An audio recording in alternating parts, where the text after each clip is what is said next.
halkani waa BBC waxaan idin kala hadlaynaa mowjadaha gaagaaban efemyada magaalooyinka qaar Facebook iyo internetka ciwaankeenu uu yahay bbcsomali.com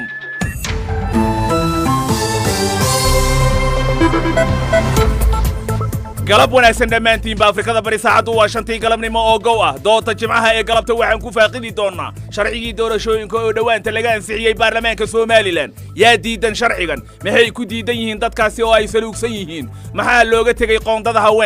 haweenku maxay arrinkani ka qabaan suurtagal ma tahay in deegaanada qaar aanan laga codeynin maxaa dhacaya haddii la heli waayo dhul aanan laga codeynin dadkaasi matalaadoodu maxay noqon doontaa dhulka lagu muransan yahay maxaa laga yeeli hal ma loo heli karaa dadka aan horay kaararka codbixinta u qaadanin qolada diidanse doorashada saama qaybsiga rabta maxaa laga yeelayaa arrinkaada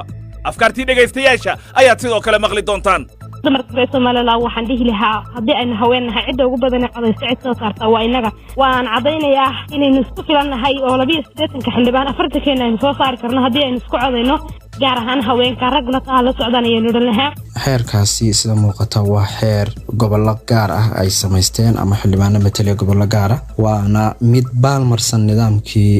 dawladnimo ama qaabkii wax loo wada lahaa marti kala duwan oo hargeysa joogta ayaa dooda ka qayb galaysa waa dooda jimcaha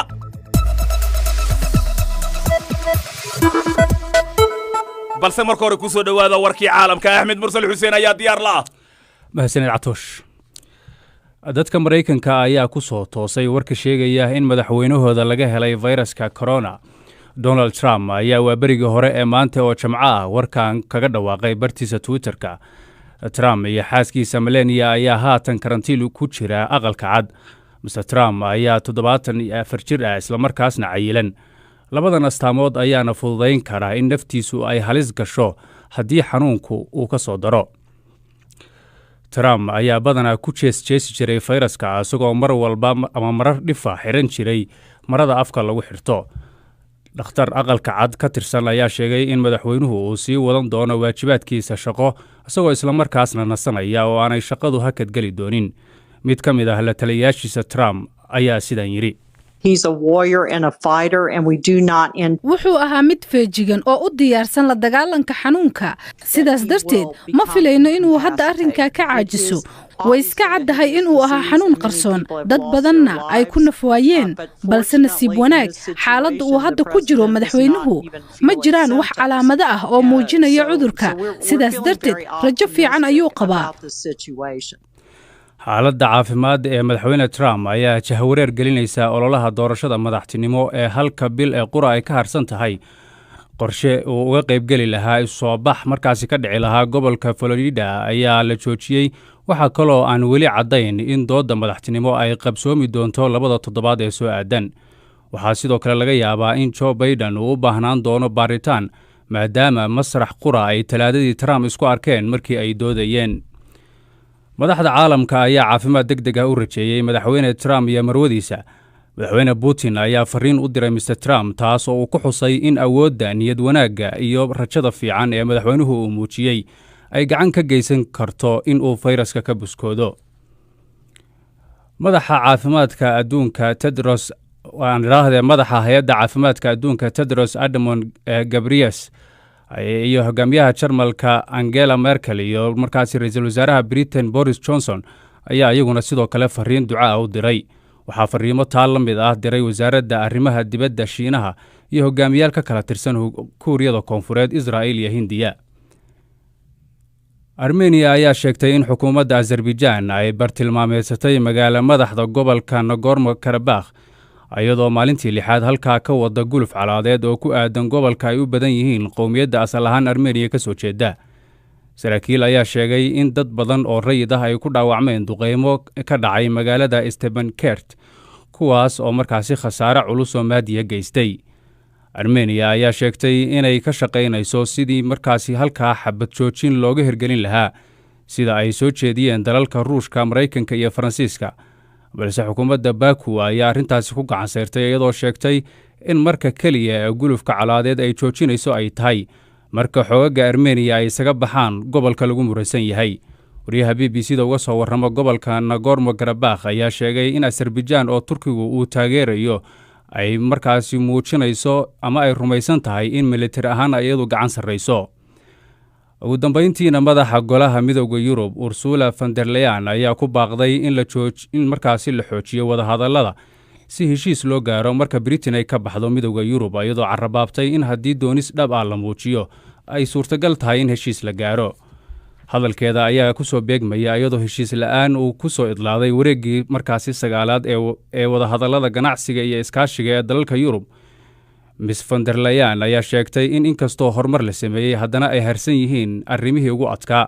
arrinta ugu adag ama ugu muhiimsan ayay ku sheegtay in ay tahay in xeerar loo sameeyo sidii Britain ay ugu deeqi lahayd qayb ka mid ah dhaqaalaheeda. afhayeen u hadlay xukuumadda Britain ayaa dhankiisa sheegay in wadahadalladii ugu dambeeyey ay ahaayeen kuwo miro dhal ah. warkiina waa naga intaas Catoosh. aad baad u mahadsantahay Axmed Mursal. hagaag gabdho wanaagsan mar kale sidii bilowga idaacadda aan idiin sheegaba doorashadii aan iraahdee sharcigii doorashooyinka ee dhowaanta laga ansixiyey baarlamaanka Somaliland ayaan ku faaqidi doonaa. waxaan eegi doonaa cidda diidan sharcigan, maxay ku diidan yihiin oo ay ku sababeynayaan, maxaa looga tagay qoondada haweenkuse maxay arrinkan ka qabaan, suurtagal ma tahay in deegaanada qaar laga codeyn waayo, maxaa dhacaya haddii la helo deegaano aan laga codeynin, dadkaasi matalaaddoodase maxay noqon doontaa. sidoo kale waxaan eegi doonaa qolada diidan doorashadan iyo saami qaybsigana raba maxaa laga yeelayaa arrinkooda. marti kala duwan ayaa nala joogta. aan ku bilaabo xildhibaan Cabdulaahi Xuseen Ciga Cabdulaahi Balaag, gudoomiyaha guddiga arrimaha gudaha ee golaha wakiilada, xildhibaan Cabdiqaadir Jaamac Axmed, gudoomiye ku-xigeenka guddiga arrimaha dibadda ee golaha wakiilada, Qadro Cumar Xasan, ku-xigeenka dalladda isku xirka haweenka Somaliland. saddexdoodaba Hargeysa joogan. ku soo dhawaada dooda jimcaha BBC-da laanta afka Soomaaliga. waa dhownahay aad baan u dhownahay oo maadsantahay. Qadra ma ku jirtaa adna? soo dhawaa walaal. waa ka dhawahay Catoosh. aad baad adna Qadraay u mahadsan tahay iyo waqtiga aadna siiseen. waxaan jeclahay inaan ku bilaabo Cabdulaahi Xuseen Ciga Cabdulaahi Balaag oo ragga sharcigan ka soo shaqeeyey u ololeeyey isla markaana baarlamaanka ka ansixiyey. Cabdulaahi, adoo dhagaystayaasha dib u yara xasuusinaya qodobada ugu muhiimsan ee sharciga doorashooyinka la ansixiyey, mid iyo laba inta ugu muhiimsan nooga sheeg. بسم الله الرحمن الرحيم اللهم صل على سيدنا محمد وكاغا mahadnaqaya Catoosh waa mahadsantahay. xeerkan waxa la yiraahdaa xeerka guud ee doorashooyinka Somaliland. sida aad ka warqabtaan haddaan in yaro tafaasiil ku siiyo, Somaliland hadda waxay ku jirtaa xilli doorasho. golaha wakiiladuna wuxuu gacanta ku hayay xeerkii doorashooyinka ee guud. xeerkani wuxuu ka kooban yahay xeerar badan oo la mideeyey oo la isu geeyey, sida xeerka doorashada madaxweynaha iyo madaxweyne ku-xigeenka, kan golaha wakiilada, kan baarlamaanka, kan golayaasha deegaanka, kan diiwaangelinta codbixiyayaasha iyo kan komishinka doorashooyinka. waa intaasoo xeer oo la isu geeyey oo la mideeyey oo ka hadlaya doorashooyinka Somaliland oo hore intuba ay u kala ahaayeen 4 ama 3 xeer oo kala gedisan oo midba gaarkii u taagnaa. intii baa la mideeyey oo hal xeer oo guud oo yidhaahdo xeerka guud ee doorashooyinka Somaliland oo laga dhigay, kaasoo dhammaanba ka turjumaya howlaha doorasho ee jamhuuriyadda Somaliland. waxaanu ka kooban yahay qodobo fara badan oo ay ka mid yihiin qaabka madaxweynaha iyo madaxweyne ku-xigeenka loo dooranayo, qaabka xubnaha golaha wakiilada loo dooranayo, kuraasta goboladu ay kala helayaan, qaabka loo dooranayo xubnaha golaha deegaanka ee shuruudaha lagu soo dooranayo, iyo dhammaanba shuruudihii kale qofka codbixiyaha ee codka bixinaya ayuu ka kooban yahay xeerkani oo uu ku wada jira. aad baad u mahadsantahay, si fiican baad u qeexday. waxaan jeclaa marka meelaha la saluugsan yahay inaan u galo. waxaan ku soo dhaweynayaa Cabdiqaadir Jaamac Axmed. waxaad ka mid ahayd raggii baarlamaanka ka baxay ee aan u codeynin xeerkan markii la ansixinayay isla markaana diidanaa. Cabdiqaadir, maxaa diidan tihiin? بسم الله الرحمن الرحيم وما سنتها عطوش أديك يا عبد الله ننتبه لبدي نقوشي نقول بالسلام يا السلام عليكم ورحمة الله وبركاته. يدركين الدعوة يا كنت حير كان وحيالها اللي قد يبينها إن بدن بالغها والله حي مصابته يقول اللي قد يبينها وحكمل سامي قيبسي أو somaliland 1960 ka jiraa oo saamigii ay lahaayeen aan wada lahayn hadda sida golaha lagu fadhiyo oo 4 meel iyo 56 meel sababahaas ugu weyn sabadaha lagu diidan yahay taasina in badan bay soo jiitamaysay marxalado badan bay soo martay intaaba isu dulqaadasho iyo isu tanaasul iyo isu soo ururin baa lagu waday hawsha marka arrimahaas lagu diidan yahay maadaama Somaliland ay himilo iyo leedahay oo ay hiigsanayso inay caalamka ka mid noqoto inay iyadoo isku dhan ay waxeeda raadsato ayaanu anagu dareenaynay qodobadaas lagu diidan yahay walaal xaamidow qodobadan aad sheegaysa baarlamaanka ma oga doodeen oo ma geysateen doodiina golaha baarlamaanka iyo meeshii wax lagu qaybsanayay walaal in badan baan ka doodnay in badan baa laga hadlay mudanayaasha groupkan ka wada in badan baa laga dooday in badan baa laga hadlay marka wax badan baa laga wada hadlay walaal laakiin markii dambe waxay noqotay in la idinka codbadiyo waa sharciga mar haddii golaha sida ku cad dastuurkayga mar haddii golaha cod loo qaado oo codka lagaga bato dee inkastaan diidanahay oo aan kasoo horjeedno haddana waan ku khasbannahay dee wixii golaha iyagu soo saaro waa gartay waad maadsanta waxaan rabaa marka qodobada mid inaan kor istaagno saami qaybsiga waad sheegtay oo aad tiri muddaba waa la sheeganayay qadraan kusoo dhaweynaya qadran adiga gudoomiye ku-xigeen ahaan dalladda isku xirka haweenka Somaliland maxaa diidantiin haddaad tihiin dumarka Somaliland bismillaahir rahmaanir rahiim waad mahadsantahay Atoosh aad iyo aad baan kugu mahad celinayaa fursadan aad nasiisay aniga iyo xildhibaanada Somaliland runtii haweenka Somaliland waxay diidan yihiin ay saluugsan yihiin dimuqraadiyeedka Somaliland waxay diidan yihiin in aanay wax isbeeysa haba yaraatee ku haysan golayaashii qaranka ee Somaliland waad ogeyn baryahaas baa loogeeydano caalamku waad ka war haysaan waxa jirtay koote laga soo shaqeeyay amba qoondada haweenka amba kordhaasida loo qoondeeyay shaqeynay muddo 15 sanadood waxa aad iyo aad u nasiib darro oo runtii wax laga murugooda in maalintii ugu dambeysay ee loo codeynayay laga tuuray oo la yiri haweenku kuma jiraan dadka reer Somaliland dumarku waxay markaa aad iyo aad u diidan yihiin dhammaan golayaasha qaranka aan rabaa raggii hawshan ka soo shaqeeyay Cabdullaahi Xuseen Cabdullaahi Balaag baa kamid Cabdullaahi intaanan golaha xeerka la geynin ma jirtay in qoondada haweenka ay ku dhex jirtay xeerkan ka hor intaanan la ansixinin Cabdullaahi Balaag haye walaal way ku jirtay xuquuqda xeerka la soo gudbiyayna way ku jirtay laakiin xeerku daraaf buu ahaa manuu hayn rasmi golahana awood leh xeerka golahu markuu arko haddii dastuurka ka hor imanayo haddii aanu ka hor imanayda wuxuu eegaa guddiga loo dhiibaa process buu maraa way soo maaqushaan waxay sameeyaan waxay ku eegaan dastuurka ma la shaqeynaya mise lama shaqeynayo qodobada ka mid way ku jirtay guddiga anigu aan guddoomiyaha ka ahay baa ka soo shaqeeyay oo eegay waxaanay arkeen qodobkan qoondada gabadhu ay ka hadlaysaa inaanay dastuurkeena waafaqsanayn qodobkiisa 87 farqadiisa 2 iyo 3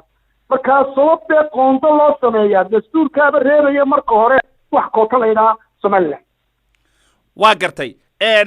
qadar haye hadalkaa ma ku qanacsanta ay kuma qanacsani Atoosh waxaanan ugu qanacsanay waxa weeyaan Somaliland horta waa Somaliland la wada leeyahay rag iyo dumarba Cabdillaahi waa raggii ka soo shaqeeyay xeerkan doorashooyinka Somaliland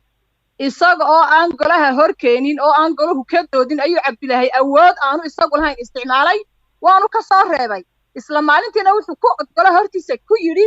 maxay haytay waan ka soo reebay waanan laalay waanan tuuray marka sharci aanu isagu awood uma laha sharcina uma laha laakiin Cabdullaahi qadray waa guddi farqo la saaray isagu wuxuu ahayd inuu soo hor dhigo golaha baarlamaanka isla markii dambe lagu soo celiyayna uu ka leeyahay Cabdillaahi isaga bahashan awood u leeyahay ku muqooniyay markii dambana wuxuu sameeyay rag badan oo la qaata oo marka horeba aan ogolayna silugsana dumarka inay meesha soo fadhiistaan ayuu influence gareeyay waanu ka saaray laakiin qadra Cabdullaahi hadalkiisa aad maqlayso wuxuu ku leeyahay intaanan baarlamaanka la iman ka hor dastuurka la waafajiyaayo waxaan dastuurka ma ogol yahay taa miyaadan ku qanacsanayn dastuurku wuu ogol yahay Atoosh waxa weeyaan qodobka article-ka 8 wuxuu sheegayaa inay Somaliland oo dhan u siman yihiin aynay leeyihiin equal rights obligations for the law farqadiisa labaad isla article-ka wuxuu sheegayaa wixii discrimination ah maxay haytay qabiil ethics maxay haytay dhalasho language isir waxa loo eegi doonaa programyo amba maxay haytay ujeedooyin lagu cirib tirayo oo lagu soo dhaweynayo cidda marka ay maxay haytay hawshaasi ka hor timaado oo ay ka mid tahay maxay haytay qoondada haweenka firqada labaad baa noo ogol oo sharciguna wuu ogol yahay midda kale labaad ha ka jawaab waxaanu la tashanay waa dooda qadraay dooda aan qaybsana Cabdullaahi Cabdullaahi Balaag waa lagu haystaa waxa horta dee waxay leedahay waxa ay ku doodaysaa shakhsi bay ka dhigaysaa aniguna golaha mimbar uman ka la dood waad maqlaysay la dooda u jawaab tana waa mid mushkilada anagu guddi baanu noo guddiga arrimaha gudaha la yiraahdo nahay goluhuna guddiyuu leeyahay xeerarka intaan golaha loo gudbina waxa loo gudbiyaa procedure-ka goluhu sheegaya in guddiyada loo gudbiyo guddiyadu xeerarka ay soo eegeen bay golaha u soo gudbiyaan goluhu ama uu ku raacaa ama uu ku diidaa wixii justification-na guddiyo way u keenaan guddiyadaasi laakiin anagu golaha waxaanu keennay qoondada haweenku inaanay dastuurkeenna waafaqsanayn waayo qodobka 8 farqadiisa labaad qodobka 8 farqadiisa koowaad oo u dhigan sidan wuxuu leeyahay muwaadiniinta reer Somaliland iyadoo loo kala saarayn midabka qabiilka dhalashada luqadda lad iyo dhibis hantida mudnaanta afkaarta iyo wixii lamada waxay sharciga hortiisa ku leeyihiin xuquuq iyo waajibaad siman sidoo kale qodobka 6 farqadiisa koowaad oo u dhigan sidan xuquuqda iyo xorriyadda iyo waajibaadka dastuurku xaqiijiyey haweenka ragga way kala siman yihiin wixii aan shareecada islaamku midkood u gaar yeeshay mooyaane marka dee haddii qofku aanu iskandhatirayn marka horeba dastuurka goluhuna waxaan dastuurka Cabdullaahi su'aalaan ku weydiinaya dastuurkaas aad hadda akhrinayso soo xiganayso goorma la qoray Somaliland loo qoray waxa la qoray 2000 baa la sameeyay dastuurkan iyo 2002 miya afkina waa loo qaaday dadweyne 2002 waa 18 sano ka hor waxa weeye 20 sano ka hor 2000 weeyaan marka dastuurka okay qadra waxay ku doodaysaa qadra su'aal baan rabaa inaan weydiiyo Cabdullaahi ku celiyo qadra waxay ku doodaysaa war adduunkii waa casri adduunkii dumarkii waxaa loo furay kuraas oo loo qoondeeyey dastuur 20 sano ka hor ku dhaganaa aad samaysateen dumarkana xaqiraya inaad hadda soo cuskato doodeeda waa sida dalkan Kenya aan joognay wadamada dimuqraadiyadda hore u maray qoondada haweenka marka hore la yiraahdaa kuraastaas haweenka ku tartamaya walaal way fududahay oo dastuurku dadka u codeeyay ummadaana dee dooratay waxay ummaddu dooratay baana dadka kala haga lamana yidhaahdo waxaas waqtiga lama shaqaynayo iyo muxuu u shaqayn waaye hadda waxa dalka hor yaalla lagu xukumaa waa dastuurka laakiin dastuurkii baa duqoobaa la leeyahay oo 20 sano yaalla iskada qoondada aad ka hadlaysay anigu waxaan ka mid ahaa guddigii gobollada ku soo wareegtay dumarka badankoogu waxay qabaan oo diidan yihiin in wax koota ilaa dumarka loo xidho waad mahadsantahay Cabdullaahi Balaag Cabdiqaadir Jaamacsiyo Cabdiqaadir Jaamac waad maqlaysaa Cabdullaahi Balaag dastuurkii buu xiganayaa qadrana waxay leedahay hala furo oo hala yiraahdo qoonde hebel oo cayiman bay dumarka leeyihiin maxay kula tahay Cabdiqaadir Jaamac Haamud aad baad u mahadsan tahay Catoosh waa qodobada doodaydii bay ku jirtay golaha in dastuurka la furo sababta kaliya lagu kala badbaadi kare ee sharciga dastuurka waa in loo furo lagu caamadiyo sida Cabdullaahi ka dhawaajiyayna waa wax sharciya dastuurkana wixii ka hor imanaya waa nanafood annaga laftayadaaba kokas ahayn oo u doodayna haweenka dhowr goor baanu dood dheer ka galay haddana mar walba qodobkaa un baa naga hor imanayay qodobkaas un baa xanibee wax loo diidan yahay ma jiraan laakiin qodobkaasaa dabar ku noqday qodobkaasna iyadoo dastuurka la furo oo waxaan hadda laga hadlayo cabashooyinka badani ka jiraan ee ay ka mid tahay saami qaybsiga iyo beelaha laga tira badan yahay iyo haweenkaba in wax loo sameeyo oo halkaa kootada haweenkana lagu caamadiyo taasaa lagaga bixi lahaa laakiin taasina ma dhicin wixii dee dastuurka ka hor imanayaana waa nana food dastuurkuna waa xabagta keliya ee dalka isku haysa iyadoo wax loo wada dan yahay ama la furo mooyaane lama taaban karo sidaas uu yahay haye qadra cumar xasan waxaad moodaa cabdiqaadir iyo cabdullaahi waa isku fikrad haye idinku ma tartantaan maxaad qoonda u raadinaysaan in kuraas gaar ah la idin xiro maad ragga la tartantaan oo degmo walba iyo deegaan walba intaad istaagtaan aad tirahdaan innagana wayna kaa horta de iyadaa bay noqon doonta catoosha waa imika waxa weeyaan biyuhu baa la yidhi godkaagay kuugu soo gelayaan dumarkii reer somaliland way isku tashanayaan iidar amba tartan ha ku soo baxaan amba si kale ha ku soo baxaan kuraasidana hal niman keli ku fadhihi maayaan waana balaambiiga iyaga dambe nimankan amba waanu la tartamaynaa waananu la dhigaynaa waananu isku tashanaynaa taasi waa taas midda kale raba inaan ku daro waxa weeyaan waxay leeyihiin waanan avoid sharciga sababtu 15 sannadood u fadhiyaa sharcigii buu ku fadhiyaa keebay ku joogaan 15 years waxay han 5 sannadood bay hayeen inay fadhiyaan doorasho ma qabtaan waxay doonaan inay sii fadhiyaan oo kolba publication kaliya sheekooyin kale samaystaan kolba sheekay soo dhigaan kolba dib bay u dhigtaan 15 sannadood sharciga isagoo fasaxay anigana ii fasaxay way cabdibalaaki inta la dhalatay inaa dadkii gabiga ka soo jeeda kursiga u diidan ee cabdilaahi 15 sannadood ku haysaa waa maxay aan weydiiyo qadra halka igu hay qadri waqti fiican aan ku siina walaalo qaali cabdullaahiga aad haysataan nala jooga cabdullaahi gabilaya laga soo doortaa galbeedka Somaliland ah 15 sano joogtaa qadrana waxba uma ogolid walaal maaha horta de arrinku sidaas ayaa shakhsi laga dhigay anigana kursiga iguma hayo aniguna kursiga iskuma hayo doorashadana golaha wakiiladu ma qabtay cid baa qabato waajibaadka dastuurka doorashaduna waxay ku dhacdaa waqti bay leedahay golayaashuna waqti bay leeyihiin haddii ay qabsoomi weydana dee dastuurkaa sheegay sida doorasho loo qabanayo sida loo sii fadhiyo qodobka 14 ee dastuurka farqadiisa 3 waxay leedahay haddii doorashada golaha wakiilada ku qabsoomi weydo waqtigeedii golihii hore ayaa xilka sii haynaya inta ay ka dhammaanayso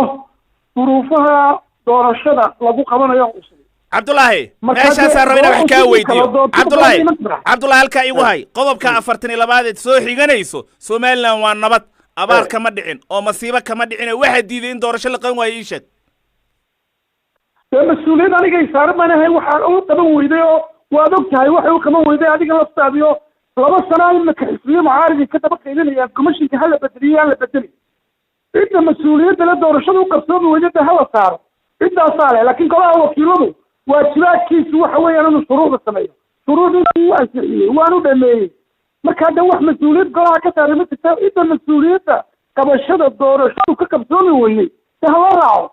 cabdullaahi waa mahadsanta laakiin su-aal maysa isweydiinayaa idinka waad sababaysateen 15 sano oo aad tirahdeen hadday doorasho qabsoomi weydo baarlamaankiisii fadhiyaa xilka haynaya sababtaa aad sababaysateen oo dastuurka aad marjac oga dhigateen dumarkana mee dastuurka loo furo marjac looga dhigo la yidhaahdo war 20 sano dastuur duqoobay dumarka yaanan ku dabrine ha loo furo walaal way fududahay ha laga helo iyaga oo shuruudo asbaabaha iyo nidaamka dastuurka loo maro taasi waa asbaab gaara annaga guddida iyadaaba soo jeedisay markaanu golaha keennay qodobkaa ka hadlaya kootada dumarka dastuurka ha loo furaanu golaha u soo jeedin marka annagaaba soo jeedino de asbaabo loo maray leedahay oo 27 baa soo jeedi waad ka jawaabta su-aashaada cabdullaahi balaag qadro idinkuma ololeyseen baarlamaanka hal qof baa idin jooga oo dumar ah waa la gartay laakiin ururaad tihiin adigaba urur baad hadda ku-xigeen ka tahay dallada isku xirka haweenka Somaliland ololo ma samayseen oo ma qayliseen oo xaqiina geed gaaban iyo mid dheerba ma u korteen atooshow annagu xuquuqdayada waanu doonanay geed dheer iyo geed gaabanba waanu u fuulay haweenka Somalilandna waxay taragelayeen inay isu soo sharaxaan doorashadii u horeysay ay raggan imka meesha ku fadhiyaan waxa lagu riixay qabiil waxa lagu riixay dumarnimo waxa lagu riixay lacag waxa lagu riixay ragnimo dabeetana daadis way deetana ay timid in dumarka qoondo loo sameeyo sida wadamada kale ee horumaray ee Somaliland ka weyn ee dimuqraasiyada ka shaqeeyo kale processkaasaanu bilownay waanaanu wadnay golayaasha waanu la fariisanay madaxweynaha waanu la fariisanay 3 madaxweyne oo imika kan madaxweynaha imika jooga Muuse Biixi Cabdi iyo labadii madaxweyne ka horeeyay waanu kala fariisanay waanaanu kala shirnay waxaanu ku shaqaynay non stop 15 years habeen iyo maalin ah raggii reer Soomaaliland waxay ugu yiraahdeen qadro saddexda madaxweyne la fariisateen maxay idin yiraahdeen anaga horta madaxweynayaashii hore waxay qori jireen warqad ay leeyihiin sharcigiina waajib ka guta laakiin madaxweynaha maanta jooga wuxuu soo geliyay sharciga wuxuu soo geliyay maxay haytay xeerka doorashooyinka ayuu soo dhaxdhigay percentage buu soo sameeyay dabeetana xeerka ayuu soo dhaxdhigay xeerkana wuxuu xeerkii doorashooyinka qoondadii buu soo sameeyay dadka la haybsooco iyo haweenka oo 22% dabeetana waxay yiraahdeen 22% dumarkan hadii la sameeyo maxay inaga inoo haraya way ka dagaalameen waxaanay diideen in xataa kuraasidii baneeyaan in xataa doorashadan xitaa uu leeyahay xildhibaan cabdilaahi waa la qaban waayey iyaga ayaa diidan iyagaan rabin inay ka gacan kuraasida saddexdaa toddobaad imika madaxweynaha joogay waxa la lahaa doorashaha la qabto qadro Umar waad maasanta walaal waayaan inay dumar soo fadhiistaan markani waa la xaarana ma jiro qof si fadhi doona dumar baana iman doona halkaas waad mahadsanta qadro qodob kale aan u gelayaa oo dood ay ka taagan tahay waxaanan ku bilaabayaa cabdulaahi xuseen cige cabdulaahi deegaanada lagu muransan yahay ee laga yaaba inaan ama kaararka codaynta la qaadan ama doorasho aysan ka dhicin maxaa laga yeelayaa waa qodob ka mid ah xeerarka aad meel mariseen ee muranka ka taagan yahay xildhibaanada qaar ay diidan yihiin maxaad ku tala gasheen walaal waxa weeyi xeerkani wuxuu waajibinayaa inta aan doorashada la qaban ka hor in diiwaangelin guud la qabto diiwaangelintaasi waxay ka kooban tahay 3 qaybood mid waxa weeyi qofkii kaarkii hore qaatay wuxuu tagayaa goobta uu ka codayn doono iska diiwaangelinaya ka labaadna waa qofkii da'diisu gaadhay ama aan muddadii hore qofkii muddo 17 jirka gaadhay inuu isdiiwaan geliyo kaar cusub qaato ka saddexaadna waa dadkii aan hore isku diiwaan gelin waqtigii diiwaangelinta la qabanaya ama aan dalka joogin ama meel kale ku maqnaa ama dalka joogay aan u suurta gelin ayaa isdiiwaan gelinaya sidaad la socotana doorashadii tan ka horreysay ee madaxweynaha ugu dambeysay dalka Soomaaliland meel walba doorasho ka dhacday waad garanaysaa halkay ku taalo taleex bay ka dhacday baran bay ka dhacday waxay ka dhacday deegaanada Soomaaliland saxdheer bay ka dhacday kalabeer bay ka dhacday maxaan ku raadayay Soomaaliland oo dhan doorashadu ka dhacday marka diiwaangelintu dhacdo kadib ee dadka la diiwaan geliyo ee ay soo baxdo meelaha duruufuhu ay saamixi waayaan in la diiwaan geliyo markaa kadib ayaa heshiis laga gaarayaa qodobadaas laakiin wax hadda imika la yidhaahdo oo la sii dhigo la yidhaahdo waxaas iyo waxaasa la yeelaya waxay kalinkaysaaba inaan diiwaangelintu dhulka ka dhicin oo dadka qaarkii ay jecel yihiin inaan dhulka ogaa si doorashada aanay u gelin xandaar ka yimaado marka diiwaangelintaas waxaa dambaysaa soo koobaysa oo xadidaysa taa aynu ka hadlayno waad mahadsanta si quruxsan baad oga jawaabtay 3 qodob baadna sheegtay in kaarka cusub qofkii hore aan qaadan uu qaato in kii hore kaarka haystay loo cusboonaysiiyo iyo kaarka dadka da'da 18 jirka ah cabdiqaadir jaamac inta uu sheegay wuxuu iska diiwaan gelinayaa halka uu ka footeynaya halka uu ka codayn doono waa gartay cabdiqaadir jaamac xaamud sanaag baa laga soo doortay oo ceeri gaaba ah walwalka 3 qodob aad ka qabto muxuu yahay waa mahadsan tahay Atoosh walwal kama qabo dadkuna inay active noqdaan oo iyagu isku fikiraan oo isku tashadaan baa muhiim ah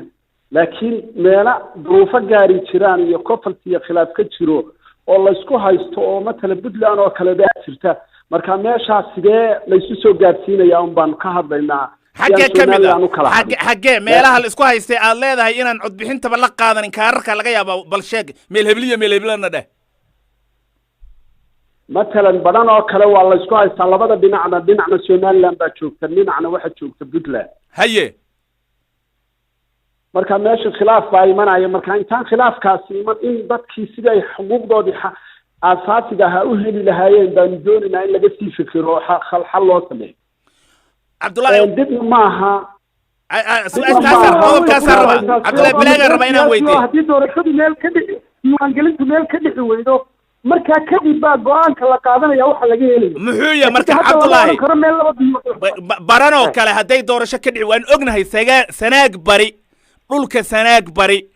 ee hadda uu ka soo jeedo Cabdiqaadir Jaamac doorashadii u dambeysay madaxweynaha ee Muuse Bixi uu ku guuleystay meelaba kaararkii la guban ognahay oo isku haysta oo sanaag bari ah baranoo kale haddii laga waayo cid kaararkii codbixinta qaadato oo doorasho ka dhici weydo xildhibaanadii deegaankaasi Somaliland ku matalayay maxaa laga yeelay Cabdullaahi waxa laga yeelayaa walaal way fududahay oo waa marka diiwaangelinta la qabto haddii deegaano ka mid ah ay degmooyin ka mid ah ay ka dhici weydo diiwaangelintu waa mas'alo siyaasi ah oo markaa dee in go-aan laga gaadhaa markaana stakeholderska ay khusayso iyo xukuumadda iyo commissionka ayaa markaa wada fadhiisanaya iyagaana go-aan ka soo saaraya markaas laakiin waa tan hadda Cabdiqaadir Jaamac uu ka digayo uu leeyahay ma haddaba sharciga iyo xalkeeda hadda la raadiyo inta la raadin doono markay balaayo dhacdo walaal waxaan loo raadin karaynin lama odhan karo diiwaangeli kama dhacayso horey uga dhacdo doorashada balanda way ka dhacday tii ugu dambeysay waad maasanta halkaa igu hay markay dhici weydo markuu yimaado dhici weydo baa dee laga hadlaya aad baad u maasanta Cabdullaahi halkaa igu hay Afrikada bari saacadu waa 5:31 daqiiqo iyo 30 second halka nagala socotaan waa BBC barnaamijkeennii dooda jimcahan bartanka kaga jirnaa afkaaraha dhageystayaasha qaarkood cod ahaanta ay noogu reebeen aan wada dhageysano السلام عليكم ورحمة الله وبركاته BBC مقعي محمد علي عالن waxaan joogaa magaalada Burco xarunta gobolka Togdheer hadii aan fikriga ka dhibto xirka doorashooyinka Somaliland ee la ansixiyay iyo dakhliga weyn ee uu dhaliyay oo ay ka muuqato saami qaybsigii oo beelaha qaar ay mataqaana ay ku doodayaan in saamigooda ka maqan yahay Somaliland ku soo caanaysiin isu tanaasul iyo wax wada qaybsi waxaan soo jeedinayaa dhamaanba intaan doorashooyinka la gelin in la qabto yahay lana qalciyo beelaha darafyada waan salaamay dhamaantiin assalaamu calaykum waraxmatullaahi wabarakaatuh السلام عليكم BBC مانو ناكسن مقعيون وافهم سارة معلمتي كان دقمة قرعة لكوبك القدود رناهنتي عادة يعني وحما هاي ان سوماليلاند او مدو 6 سنة كودوات دورشة ودريريس اني ولي اسقا قبسي كقنقاري لالهاي بس waxaan ugu baaqayaa siyaasiyiinta Soomaaliland inay isu tanaazulaan shacabkana u tanaazulaan tan kale qoondada dumarka waa geedka mago'an in laga tagan aniga ilama wanaagsana balse waxaan qabaa in dib lagu laabto qaybtaas haweenkana laga dhigo hormuud waa maasintiin BBC maana naagsan BBC magacayga waa Shaafiic Cali Warsame degan magaalada Cadaado hadii aan raayigayga ka dhibto dooda jamaca ee ku saabsan sharciga cusub ee laga ansixiyay baarlamaanka Somaliland runtii waxaan u arkaa mid khilaaf weyn u keeni kara Somaliland waayo waxa kamid ah qoondada dumarka kamid ahan dad badan way diidan yihiin mucaaradka ay u badan yihiin gobolada qaarna maadaama aan doorasho aan la siinin codeynta ay ku codeyn lahaayeen kaararka ay ku codeyn lahaayeen runtii waa mid u keeni kara khilaaf weyn ee kala fogay kara Somaliland khilaafkaas waa in la isla fiiriyaa sharcigaasi lana qanciyaa dadkaas aan waxba aan ku lahayn meesha ee ka maqan ay kamid yihiin dumarka iyo wixii la tooya marka waa in aad iyo aad loo fiiriyaa la islana gartaa ومحسنتين BBC magacaygu waa Faarax Maxamed Xirsi ku magac dheer Faarax Good oo ka soo hadlaya magaalada Gaalkacyo ee xarunta gobolka Mudug haddii aan fikirkayga ka dhiibto dooda ka taagan sharciga ay dhawaan meel mariyeen baarlamaanka dowladda Somaliland ay ansixiyeen runtii aad iyo aad baan uga xumay buuqa taagan waxaan ugu baaqi lahaa kooxaha diidan meel marinta sharcigaas inay u hoggaansamaan go'aanka baarlamaanka waayo waa hay'adii ugu sareysay dalka dhanka kale haweenka Somaliland ee ka cabanayeen qoondada ay ku lahaayeen baarlamaanka xildhibaanadu laaleen runtii waxaan ugu baaqi lahaa haweenka Somaliland inay iyagu istaageeraan waqtiga codbixinta si ay u soo saaraan haween badan oo ka qayb gala siyaasadda aad iyo aad baad u mahadsantihiin bahda BBC Soomaali fursada qaali wadna siisay aragtidaas u dambeysaan rabaa haweenka uu sheegay in haweenka laga talageliyo qadraan raba inaan su'aashaas uu qabo dhageystihii u dambeeyay fikirkiisa inaan weydiiyo qadro Cumar diyaar ma u tahay inaad raggan kuraasta intaad kula tartanto ololaha ay sameynayaan samayso deegaanka tagto nin walbo rag ah wuxuu qabanaya qabto oo santuuq ku kala baxdaan qadraaye diyaar baan u hayes waxaanan hubaa inaan ka badinayo ka deegaankayga iska soo sharxay haddaan maanta dhaxda u xidho inaan is soo sharxo oo aan maxay tahay la tartamo ninka reerkayga ka soo jeeda deegaankayga ka soo jeeda 100% waxaan hubaa inaan maxay tahay cidla kaga dhaqaaqayo diyaarna waan u nahay dumarkii way isku tashadeen waan tartamayaan qoondada dambana cid ka sheekaynayso sharcigana la iska tagayaa wax kasta ay dumarku ku soo gaarayaan kuraasida maxay haytay monopoliga lagu haystay raggu iska yeesheen wax kasta oo ku soo gaarana waa sameeyeen وقدر قبل كيت كسو جدا ديغانكي anigu deegaanka gobolka Maroodi Sheekh baan ka soo jeeda Hargeysa caasimadda Hargeysa tahay waa tahay marka xildhibaanka deegaankaaga ka soo jeeda ee hadda ragga ah ee meesha ku fadhiya ee leeda 15 sano u fadhiya yaad rabtaa inaad la baratanto waan la baratamaya horta kan isagu de soo noqon maayo waqtigiisa uu dhamaaday ka kale xitaa soo socda ninka ah ayaan rabaaba inaan ka celiyo dib uga tuuro oo aan u fadhiisto aad baad u maasantahay waayahay waxaan jeclahay inaan su'aal weydiiyo Cabdiqaadir Jaamac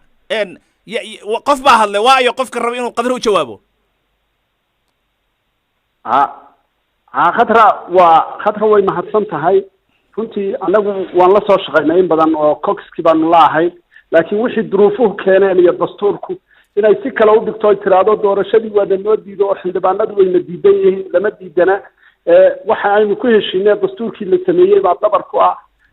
taas baa sababtay laakiin wax loo diidan yahay ma jirto inay activity leeyihiin oo ay qaranka wax badan soo halgameen oo soo shaqeeyeen waa loogi laakiin qodobkaas dabar ku noqday waxna looma diidana su'aal haday xildhibaanadana way iska sii halkan ay leedahay xildhibaanadana way iska sii fadhiyaan anagu waxaanu fadhino male duruufo dabiiciya baa yimid duruufahaas dabar noqday marka haddana dhammaan dadkoo dhan waxay heegan u yihiin in doorasho la galo waqtigeedana la galo haddii ilaahay ka dhigo iyagana way soo dhaweynaynaa waxay helayaan dastuurka dhowr jeer Cabdiqaadir ku celisay su'aal haday aan widin weydiiyaan rabaa adiga iyo Cabdullaahi inaan si kale u dhigo Soomaaliya waxyaabaha hadda lagu heshiiyay waxa kamid ah qoondada dumarka oo 30 horay u ahayd 22 hadda haysto dalkan Kenya idin kala hadlayo waxa jira wax la yiraahdo women representative oo ah dumarka in loo qoondeeyo Rwanda waad ogtiin intay tahay Norway waad ogtiin caalamka dimuqraadiyadda casriga ah dastuur laguma dabree dastuurka loo furaa su'aashaana kaaga jawaabaye horta adiga laftaadu inaad noo kambargarayso dadaan diin islaam ba haysan oo dhaqanka haystaan iyo dimuqraadiyadda haysata aanay islaam ba ahayn inaad dowladda inaad Somaliland ku kambargaraysa way khaldan tahay Maraykan baanay ka tirin Ingiriis baanay ka tirin wax qondo la yidhaahdaa 3 dal iyo 4 dal si loogu turjumayo wax loo yeeriyay taa noo sheegi laakiin sheeg sida dunida badankeedu tahay Maraykan baanay ka tirin qondo Ingiriis baanay ka tirin Faransiis baanay ka tirin meel koota la yidhaahdo ka jirta ma jirtee dalal wax loo yeeriyo aan diin islaam haysan taa nagu kambargarayn واي عبد القادر هي قبل كلام حكومة استاذ شيخ سي انجليزكم اوكي ودنا بدنا جرى انجليزي way ka jirtaa meel walba way ka jirtaa waa mahadsantahay hay waxa weeye sida uu xildhibaanka kale ka dhawaajiyay waxa weeye inagu waxaan nahay dal muslima oo 100% diinta islaamka ku dhaqma haweenkana diinta islaamku waxay faraysaa inay gurigooda iyo carruurtooda joogaan laakiin anagu maba diidanin laakiin waqtigeeda iyo goorteeda dastuurka hala gaadho hadday cod ku soo baxayaan waa la soo dhaweynayaa si fiican okay waaya waa ma santa qadra guriyina jooga lidin yiri waa mahadsantihiin waxaan rabaa inaan qodobka u galo wariyaa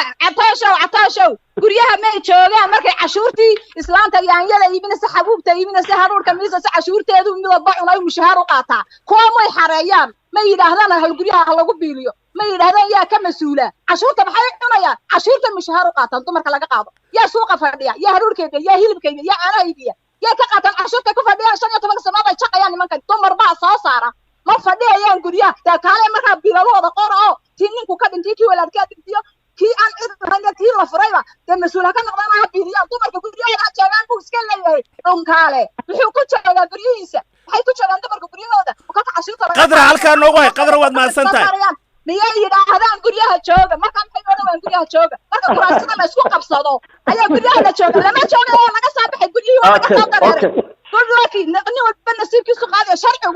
sharciguna dabranaan ma iyo 15 sanadood ay meesha ku haysan u xidhnaan maayo sharciga waa la furi kootada haye qadra waad maasantahay dooda waxaan rabnaa qodobo kale anaga way waxaan u leeyahay sharci yaqaanaan u leenahay qadra istajiista hawshu hagaagaysaa ilaahay idin garanay idin sheegayaan شرعيان إذن نتيجتنا ما حكمت ملنا هنا إذا كذا على هذا ما إنه هذا قبته وطن أنت صدقت في ذلك شرط قرى صاصة من حير كيان سحنا هذا هكذا إسكبت وما هتصنت إيش والد كذا وما هتصنت هاي أقولنا وابد نبي سجيت الحير بمدريات الصوت صارين نبي سجيت كان خير وواحد ضلك كوكلا صعنا يوم كتب ما يولى حتى سيرين وش اللي قد صير هذا سبب أمريكا هذا فيري وحي إلهي دين قرآن وقريه إن الدداشين الله يدين مدى في السنة marka insha allah aniguna waxaan idin leeyahay horuu socda hana xanaaqin walaalay waad mahadsantiin haya qadar isdeji waad mahadsanta qodobo kale rabnaa inaan dul istaagno saami qaybsiga waa qodob la diidan yahay haba u badnaadaan beelaha darafyada waxaan ku bilaabayaa cabdulaahi xuseen cige saami qaybsigan la leeyahay xubnaha baarlamaanka ay ku leeyihiin beelaha labada daraf jira maad eegtaan cabdulaahi balaagow بسم الله الرحمن الرحيم اللهم صل على سيدنا محمد هرتولا قضب كاسي ماها مسألة شرعي أو لا يسكو هايستو أنا قلت سيدان قبل مكوربا قضب كاسي هو مسألة سياسي سومالي لان لحدا كي وحيكا كوبني لحدا دمو لحدا دمو سيدا دوكت هاي بارلمان كي سومالي بريغاتي لي صدحية صدن كرسي أيي كل هاي صدق هي صدق كرسي برجع تري مركي لوايي محن كورة هاي سكلا أو أما فورمولا كلا أو الراعي وحلو قيسده وحلو الراعي ثاني دي لحظة كي قبل كسابة مدة ما كسابة كراسي هاي لهاي أو 2.5 لغوستي هذا إلا إنك كدل كل كلين وحنا لغوس دورتي لكن هذا هشيس كان مجرى أنا كان حق عبد الله هشيس هذا اللي قماها ولا قايلين يا لحظة كذا وعلى جوجا لحظة صاروك له ما كريتيريا الراعي وين كريتيريا وحنا قيسنا يا وام حيل الله يسويها أكيد جوابي إيك بيرها درفيا عبد القادر جامعنا لجوا عبد الله هي نظام كيل الراعي هدي اللي يراد اللي كان لقى وما حصلتها هاي نظام كيل الراعي وحوي الدستور كي الله فروي بيرها هذا سيدا عددك الله كلا فديا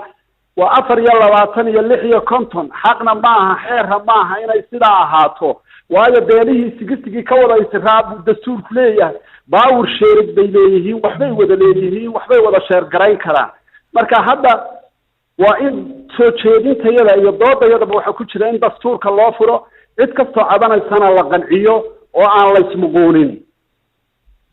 واقرتي هيه دستوركم ما حاكم قبل هذه دستور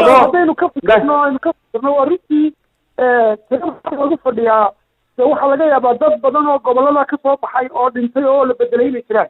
laakiin marka horeba haddaynu eegno xataa sida ay yihiin soo 12 kursi bay leedahay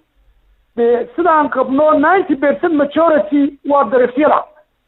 ka soo qaad galbeedka Soomaaliland waa 13 kursi waa 25 kursi halkaas waxay noqonaysaa iyaduna 100% waa dadka darafyada kaalay gobolka lagu dhaahdo سناك iyagana at least 40% ama 30% waxay noqonayaan dadka darafyada marka haddii kuraastooda ay diiwaan geliyaan oo ay kaarka qaataan ay xildhibaanadooda u odeeyaan dee way soo saari karaan tiradan hadda iyo tiro ka badan iyo laba laaba marka dee way ka badan karaan tiradii laakiin mashkiladda taagan ee meesha taalle ilaa imika laga gudbi laayahay waxa weeye dadkii ayaan isdiiwaan gelinayn maxaa ugu jaban maxaa keenay meesha liska taasaa su'aal cabdullaahi taasaa su'aal keenaysa in galbeedka Somaliland iyo sool iyo sanaag bari ay dadka isdiiwaan gelin waayaan maxaa keenaya ma Somaliland baysan rabin ma galbeedka kuma oran way isdiiwaan gelinayaan gobolada inta badan aan la iska diiwaan gelin waxa ugu badan waa gobolada bariga oo ay duruufo badan iyo dhulka oo kala dheer iyo waxyaabo badan jiraan iyo iyaga oo dadka laftoodu deegaanka ka soo jeeda doorashada doonaya u jeeda aanay inta badan in ololo ku qaadin oo ay uga fududahay inay systemka kale ku soo baxaan ayaa fududaynaya baan ku leeyahay taas waad maasad cabdiqaadir jaamacaye cabdiqaadir jaamac eerigaabaa lagaa soo doortaa waa mahadsan aan ku weydiiyo marka su'aashiisaan rabaa inaan adkeeyo cod baan ku fadhiyaa oo doorashaan ku yimi laakiin meelaa dabranaa oo aanay doorashadu ka dhacayn sidaasay tahayna hadda waan ku fadhinaa tirada haba yaraatee laakiin waxaan rabnaa 2005 up to now in wixii systemkii hore wax laga bedelo oo dadkii ay wax wada yeeshaan Somaliland himilada iyo yoolka ay leedahay si ay u gaadho inagoo wada soconna wuuna og yahay Cabdilaahi xeerkana maalmihii uu ka soo shaqaynayay goboladu u baxay baran muu tegin hay'adda maamuleysay baan su'aal weydiin waxaan maxaa dalka u kala goyseen oo qarashka iyo fanka ka bacdi waxay ahayd soo noqodkii inuu xeerka iyo wixii uu soo arkay golaha dhex keeno markaa kabacdina miisaaniyadda golaha lagu daro si meel kasta oo Somaliland la joogo wacyigelin iyo awareness loogu sameeyo loo qanciyo aan su'aasha weydiin Cabdiqaadir aan weydiin isaga nala jooga Cabdullaahi Balaag markaad sharcigan gobolada gaarsiinayseen oo dadka aad la tashanayseen maxaad Sanaag bari oo ninkan kula doodii uu ka soo jeedo u tagi weydeen oo dadkan aad eedeynaysaad leedahay marka horeba kaarka codbixinta ma qaataan aad dooda u hordhigi weydeen walaal way gaaban tahay oo waa mas'alo yar oo gaaban baan ugu sheegayaaba jawaabteedu waa meel gaaban bay taallaa annagu degmooyinka dalka oo dhan maanaan marayna waxaanu maraynay 6 riisan ee ay doorashooyinku ka dhacaan magaalo walba representative-ka u jooga deegaanadaas baanu kala shirayay Sanaag bari markaanu tagnay Ceelgaab baanu tagnay markaanu tagnay Sool Laascaanood baanu tagnay markaanu tagnay Awdal waxaanu tagnay Boorama Hargeysa maanaan wada marin oo dee maanaan tagin bal gubadna gabilena maanaan tagin Hargeysa aanu tagnay berbere kumanaan wareegina berbere oo kaliya aanu tagnay dadka ku wareysanay Burco markaanu tagnay degmooyinkeeda oo weyna maanaan tagin dee waxaanu wareysanaa oo u tagnay waa gobolka mas'uuliyadda leh ay taale ee dadku wada joogaan marka maanaan diidanayn waana qurux badan laakiin dadku halka looga taliya goboladii waa gobolka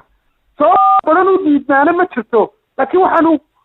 kaanu qaadanay baa ahayd inaanu wada maro gobolada 6 ah representative-kii deegaanka ka soo jeedina 1500 qof ee aanu kala kulannay bay ka mid ahaayeen ee deegaankaas barkoodna waxa bay lahaayeen badankoodu dee waanu isdiiwaan gelinaynaa doorashadaanu ku qaybgelaynaa si aanu dad badan soo saarno haye Cabdiqaadir haye waad maqlaysay wuxuu yiri anaga ceerigaabaan tagnay mas'uuliyadda ugu weyn Cabdullaahi bay saaray iyo guddidiisa inay gobolada oo dhan soo maraan bay ahayd intan uu leeyahay goboladan waaweyn ee 6 riisan 14 baa u dhigan khariidada hadda Somaliland 14 ka gobolba in meel kasta la istaago xaq baa loo lahaa waana wax marka aynaan ku talagelin laakiin waxay ahayd miisaaniyadda inaad ku darasatid qorshaha ku darsatid dadka hadda halkaa jooga golaha aynu ka hadlayno xitaa in ay og yihiin Somaliland wax ku leeyihiin ay ogaadaan laakiin markaad soo qorogeysay meeshii xeerkana soo ururisay dee meesha waxa dhacaya Somaliland waa kala hadhaysaa marka anigu waxaan ku doodaynaa inaanay kala hadhin ay hor u socoto waad mahadsantahay su'aalan kaa weydiin doonaa arrin uu ka dhawaajiyey Cabdullaahi Balaag oo ahaa siyaasiyiinta dhulka ka yimid baanan ololeynin oon dadka u sheegin inay kaarka qaataan laakiin waxaan rabaa inaan Qadro Cumar Xasan ku xigeenka dalladda isku xirka haweenka Somaliland oo dooda nagala qayb qaadanayso waad maqlaysaa beelaha darafyada qayliba ka yeeraysa maxay kula tahay horta aad mahadsan tahay waan dhageysanay labada xildhibaanba si fiican bay u dhigeen runtii horta waxaan oran karaa de waxaan iyagoo waxay haddana qaylinayaan waa ragun horta ko number 1 number 2 waxaan oran lahaa dadka gobolada bari ee Somaliland ku abtirsadaa inay isdiiwaan geliyaan oo dabadeetana wixii ay xuquuq ay xaq ku leeyihiin ee dastuurka Somaliland siiyeen ay raadsadaan waa mid aan soo dhaweynayno mana aha hadduu qofku marka horeba isdiiwaan gelin waayo gobolada bari oo dhan bab maahay xitaa qaar badan baa ayaan xitaa isdiiwaan gelino meelo badan oo Somaliland marka aan waxaan leeyahay dadka reer Somaliland hay is wada diiwaan geliyaan had iyo jeer waxa lagu jeeraa 3 milyan iyo bad markii ay diiwaan gelin timidna ismay diiwaan gelin marka dadku waxaan ugu baqay inay horta isdiiwaan geliyaan laakiin waxaan leeyahay oo kale beelahuna isma leega oo waxaana isu leegeen iyo goboladuna isma leega haddana gobol waliba dadkiisa iyo diiwaan gelintiisa iyo wuxuu ku tamarinaya gobolkiisa baaxadda uu leeyahay marka waxaan leeyahay ragga reer Somaliland ee ku tartamaya meesha isku haysto marka hore waxaad ka soo shaqaysaan cidii ay wax ka maqan tahay waa in marka hore wixii soo hagaajisataa oo dabeetana keentaa fagaaraha ayaan runtii ku talinayaa kulli waa talo un baan u malaynayaa waad maasanta Qadra Cabdiqaadir Xamuud ka soo jeeda beelahaas darfe haye Cabdullaahi Balaag haye Balaag waa mahadsan tahay Atoosh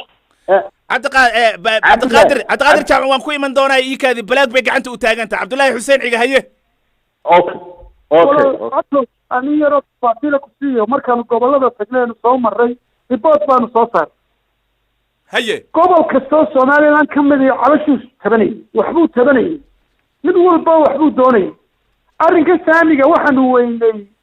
ee maxaan ku dhahdaa ama halbeeg wax lagu cabiro wax lagu qaybsado anagu markaa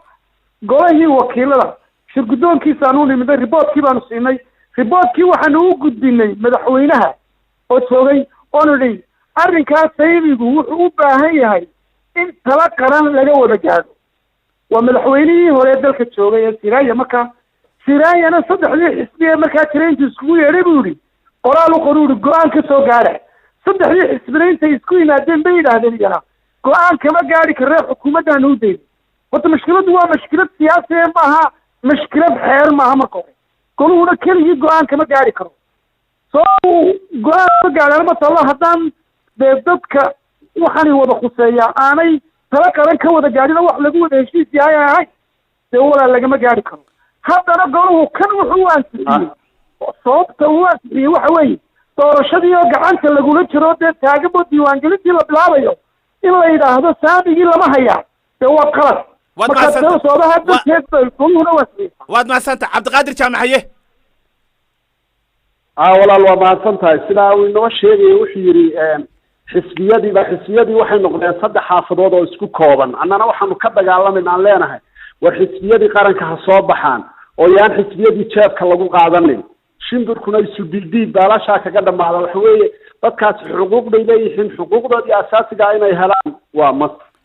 ay ku helayaan iyaga laftooda hadda way og yihiin doodahan iyo barnaamijyadan socda wayna codayn doonaan gacantoodayna kula soo bixi doonaan laakiin cabdiqaadir idinka xisbi maad furataan beelahan darafyada eele 3 xisbi reer been noqdaan idinkoo reera maad xisbi furataan waa mahadsan tahay walaal haddaba waan furan doonaa wixii baa kor loo hayaa hadda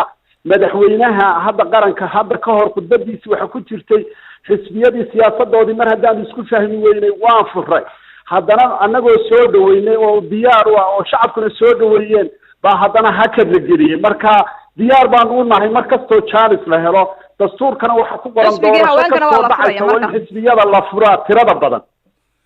waa gartay cabdiqaadir xisbigii haweenkana markaa waa in la furo waanu furaynaa xisbi la yidhaha qoys baanu furaynaa annaguna markaa hala furaan male xisbiyada raggay ka mid noqon waa sax waan soo dhaweynaynaa idinkana kale cabdiqaadir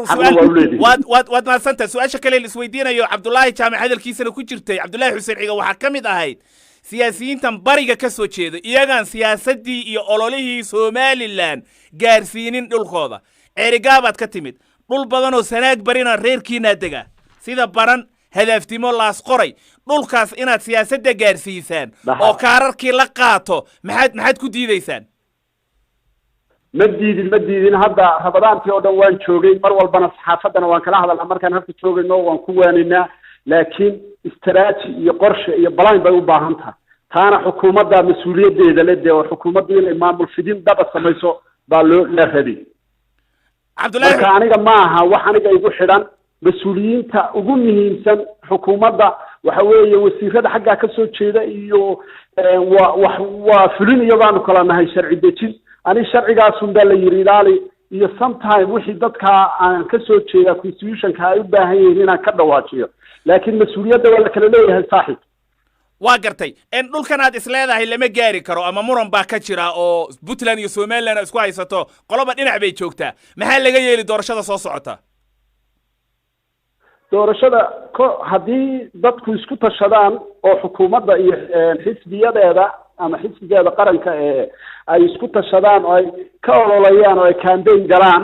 dadkana waa la qancinaya dadkuna xuquuq bay leeyihiin xuquuqdooda aasaasigaana inay helaan xaq bay leeyihiin cidna u daba fadhiisan maayaan laakiin xukuumaddu ha tagto ha ololayso ha ka shaqayso laakiin cidda lasoo dooranaya waa idinkoo xildhibaanaa soo ma ahan xisbiye kale a ku kala duwanataanba ha ku kala jirtaan cidda la raba maya annaga haddii lana soo dooranayo waa sax laakiin ase general si guud in loo qorsho guud laga galo baa muhiima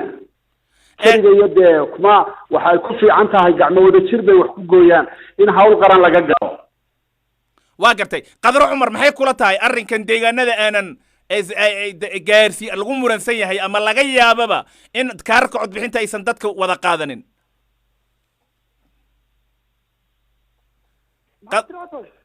cabdullaahi bilaag waan kuusoo noqon doonaa qadraan rabaa su-aal inaan weydiiyo uu cabdiqaadir ka hadlayey oo ahayd xukuumadda laga rabaa siyaasadda somalilan dhulka inay gaarsiiso qadro cumar mi maqashaa